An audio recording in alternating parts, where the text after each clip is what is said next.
Does God exist 21 दिसंबर को नई दिल्ली के कॉन्स्टिट्यूशनल क्लब में हुई डिबेट में इसी सवाल पर चर्चा हुई। एक तरफ थे मशहूर शायर, गीतकार और नास्तिक होने का दावा करने वाले जावेद अख्तर, तो दूसरी तरफ थे इस्लामिक स्कॉलर मुफ्ती शमाइल नदवी। डिबेट के बाद सोशल मीडिया पर लोग आस्था, तर्क और नैतिकता के धड़ों पर तो बटे ही, पर इन सबके बीच सवाल ये भी पूछा गया कि आखिर मुफ्ती शमाइल नदवी हैं कौन। साइंस यानी विज्ञान ये साबित ही नहीं कर सकता कि ईश्वर है या नहीं, कहने वाले नदवी का बैकग्राउंड क्या है। इस वीडियो में हम आपको उनके बारे में बताएंगे, साथ ही डिबेट में उनकी तरफ से कही गई बातों पर भी चर्चा करेंगे। मुफ्ती शमाइल नदवी, पूरा नाम मुफ्ती शमाइल अहमद अब्दुल्ला नदवी, पश्चिम बंगाल के कोलकाता की पैदाइश और एक भारतीय इस्लामिक स्कॉलर। नदवी एक धार्मिक परिवार से ताल्लुक रखते हैं, जहां बचपन से ही कुरान और हदीस की शिक्षा का माहौल रहा। उनकी प्रारंभिक शिक्षा स्थानीय मदरसों में हुई, जिसके बाद उन्होंने लखनऊ से दारुल उलूम नदवतुल उलमा से ग्रेजुएशन किया। नदवी का लिंक्डइन बायो बताता है कि उन्होंने इस्लामिक स्टडीज की पढ़ाई की है। इसके बाद तफसीर, उलूमुल कुरान और इफ्ता यानी फतवा देने की ट्रेनिंग में पोस्ट ग्रेजुएशन किया है। बाद में दारुल उलूम नदवतुल उलमा से ही नदवी ने इस्लामिक ज्यूरिस्प्रूडेंस में एमफिल भी किया। मुफ्ती शमाइल नदवी मलेशिया की इंटरनेशनल इस्लामिक यूनिवर्सिटी यानी IIUM से Islamic revealed knowledge and human sciences में PhD भी कर रहे हैं, जो सितंबर 2028 में पूरी होगी। नदवी का लिंक्डइन बायो ये भी बताता है कि वो मरकज अल वहैन के फाउंडर हैं। ये एक ऑनलाइन इस्लामिक संस्था है जिसकी स्थापना 2021 में हुई थी। इस मरकज की खासियत ये है कि यहाँ शिक्षा मुफ्त या बहुत कम फीस पर उपलब्ध है और लाखों छात्र इससे जुड़े हुए हैं, और मुफ्ती शमाइल खुद यहाँ के हेड टीचर हैं। इसके अलावा साल 2024 में उन्होंने वहैन फाउंडेशन की नींव रखी, जो एक चैरिटेबल इस्लामिक ट्रस्ट है। ये फाउंडेशन एजुकेशन, वेलफेयर और गरीबों की मदद और धार्मिक मार्गदर्शन के क्षेत्र में काम करता है। कोलकाता में बना ये फाउंडेशन स्थानीय समुदाय की सेवा के साथ साथ राष्ट्रीय स्तर पर भी सक्रिय है। मुफ्ती शमाइल कोलकाता की प्रसिद्ध कोबी बागान मस्जिद में खतीब और मुफस्सिर कुरान के रूप में भी सेवाएं दे रहे हैं, जहां उनके जुमे के खुतबे माने शुक्रवार की नमाज से पहले इमाम की तरफ से दिए जाने वाले 2 उपदेश और तफसीर सेशंस दिए जाते हैं। यूट्यूब, इंस्टाग्राम, फेसबुक और दूसरे सोशल मीडिया प्लेटफॉर्म्स पर भी मुफ्ती शमाइल नदवी के लाखों फॉलोअर्स हैं। वो पश्चिमी विचारधाराओं का तार्किक खंडन करते हैं, इस्लाम को जीवन का सच्चा और पूर्ण तरीका बताते हैं और मुस्लिम उम्मा में एकता की अपील करते हैं। अपने लेक्चर्स में smile Nadvi atheism, feminism, science और धर्म के संबंध पर खुलकर चर्चा भी करते हैं।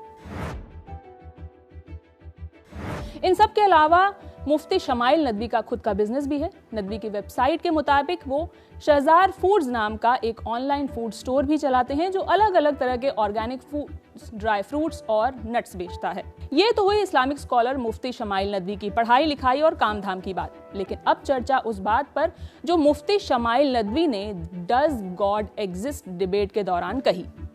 विज्ञान ये साबित नहीं कर सकता कि ईश्वर है या नहीं।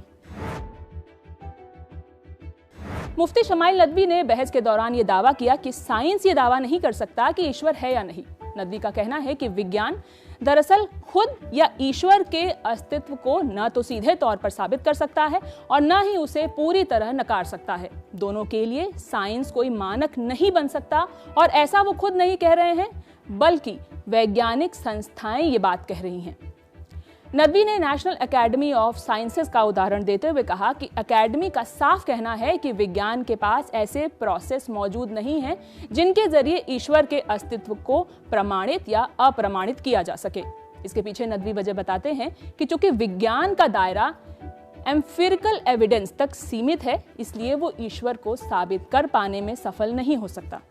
एम्पिरिकल एविडेंस वो होता है जिन्हें हम देख सकते हैं, माप सकते हैं, प्रयोग के माध्यम से जांच सकते हैं। नदवी कहते हैं एम्फेरिकल एविडेंस का ताल्लुक हमारे नेचुरल और फिजिकल वर्ल्ड से है, जबकि ईश्वर नॉन फिजिकल और सुपर नेचुरल रियलिटी है। लिहाजा नॉन फिजिकल रियलिटी को आप उस टूल के साथ नहीं चेक कर सकते जिसका काम फिजिकल रियलिटी को तलाश करना है। नदवी का कहना है कि विज्ञान सिर्फ भौतिक संसार को ही अनुभव कर सकता है, यानी जो चीजें देखी, सुनी या महसूस की जा सकती हैं, विज्ञान उन्हीं के बारे में प्रमाण या अप्रमाण दे सकता है, लेकिन इसके जरिए मेटाफिजिकल रियलिटी को साबित नहीं किया जा सकता। ये इसके लिए गलत औजार है। ये वही काम है कि आप मेटल डिटेक्टर से प्लास्टिक डिटेक्ट करने की कोशिश करें जो जाहिर तौर पर सही नहीं है। बता दें कि डज गॉड एग्जिस्ट डिबेट के दौरान ही रिलीजन माने धर्म या मजहब क्या विज्ञान को रोकने में काम करता है। बहस के बीच ये सवाल आने पर नदवी ने कहा कि रिलीजन यानी धर्म साइंस को कभी नहीं रोक सकता, धर्म साइंटिज्म को रोक सकता है। आपको बता दें कि साइंस और साइंटिसिज्म दो अलग शब्द हैं और दोनों में फर्क होता है। साइंस का मतलब होता है कि हम नेचर और भौतिक जगत की व्यवस्था को समझें, इस प्रक्रिया को साइंस कहा जाता है, जबकि साइंटिसिज्म ये है कि आप मान लें कि नॉलेज हासिल करने का सही और एकमात्र सोर्स सिर्फ साइंस और साइंटिफिक मेथड्स ही हैं।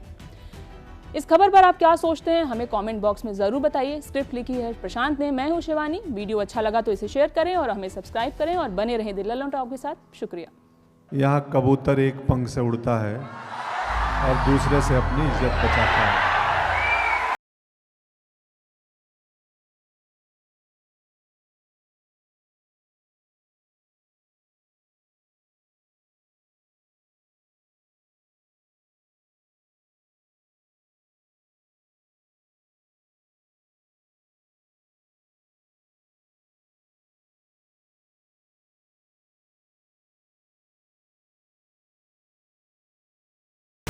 रील नहीं, बिहार वाली रियल वाइब्स चाहिए तो 10 जनवरी को आइए बापू सभागार पटना, जहां सजेगा लल्लन टॉप अड्डा। thelallanTop.com खोलो, बैनर पर क्लिक करो और तुरंत करो रजिस्टर और पहुंच जाओ पटना के सबसे जबरदस्त अड्डे में।